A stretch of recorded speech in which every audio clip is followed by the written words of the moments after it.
Sundra of BMS third year student from Guru Nanak Ayurvedic Medical College and Research Institute, Gopalpur, Ludhiana, Punjab. आज का मेरा theme है आयुर्वेदा इन माई garden. वैसे तो हमारा आयुर्वेद सिर्फ कुछ प्लांट तक या किचन के मसालों तक सीमित नहीं है। आयुर्वेद ने बहुत प्रगति कर ली है। आज मैं विशेष तौर पर सिर्फ 3 पौधों के बारे में बात करूँगी, तुलसी, एलोवेरा और सूंठ।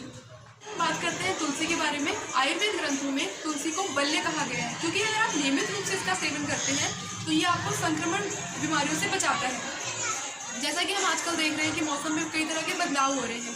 मौसम में बदलाव होने के साथ साथ हमारे शरीर में भी कई प्रकार के बदलाव होते हैं, जैसे सर्दी होना, जुकाम होना, बुखार होना, ये आजकल बहुत कॉमन है। तो उसमें आप अगर तुलसी का यूज़ करते हैं तो वो बहुत उत्तम माना जाएगा।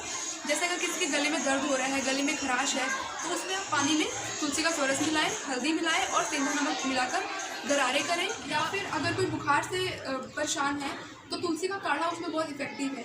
उसके लिए करना क्या है, आपको 1 गिलास पानी लेना है, उसमें तुलसी की 8-10 पत्तियाँ मिलानी हैं, उसमें 5-7 लौंग डाल सकते हैं, उसे गर्म करें, सेंधा नमक डालें और जब वो 1/4 रह जाए तो उसे गरम पी लें। इससे आपको बुखार में राहत मिलेगी। भारत में एलोवेरा की खेती भी की जाती है। आमतौर पर ये सभी घरों में पाया जाता है। एलोवेरा भी अपने आप में एक औषधि है। जैसे बच्चे आजकल खेत में गिर जाते हैं, घाव हो जाते हैं उनके, तो उसमें भी आप एलोवेरा का यूज़ कर सकते हो। जो इसका पल्प होता है एलोवेरा का, उसके पल्प को अगर आप घाव पे बांधते हैं या लगाते हैं तो वो बहुत जल्दी घाव को भरता है, क्योंकि ग्लाइकोप्रोटीन होता है इसके पल्प में, जिसमें सेल को प्रोलिफरेट करने की प्रॉपर्टी होती है। ऐसा एक शोध में भी माना गया है कि एलोवेरा रक्त की आपूर्ति को पूरा करता है, ऑक्सीजन की डिमांड को बढ़ाकर घाव को जल्दी ही ठीक कर देता है। इसके अलावा घर में काम करते वक्त जलन, कई बार आग से लोग जल जाते हैं, तो उसमें भी इसका पल्प यूज़ कर सकते हैं, ताकि इससे जलन भी नहीं होगी और फफोले भी नहीं होंगे।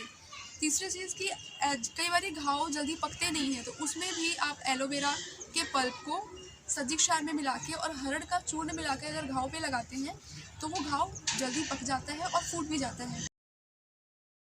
इसे थूहर भी कहते हैं। ये एक रेचन पौधा माना जाता है। जैसे कि कई बार पेट संबंधी बीमारियों में विरेचन करवाने के लिए हम इसका यूज़ करते हैं। करना क्या है कि इसका जो लेटेक्स होता है, इसका दूध होता है, इसके दूध में काली मिर्च लें, उसको इसके दूध में डाल के सुखा लें। अगर किसी व्यक्ति को बहुत दिन से रेचन नहीं हुआ है, स्टूल पास नहीं किए हैं, तो उसमें 1-2 काली मिर्च दे सकते हैं। उससे बहुत ईजिली उसका रेचन हो जाएगा और उसका पेट की जो समस्या होगी वो दूर हो जाएगी। जो दूध होता है उसका प्रयोग क्षार सूत्र बनाने के लिए भी किया जाता है। क्षार सूत्र एक प्रकार का औषधीय धागा होता है जिसका प्रयोग अर्श रोग और भगंदर रोग में किया जाता है। Thank you.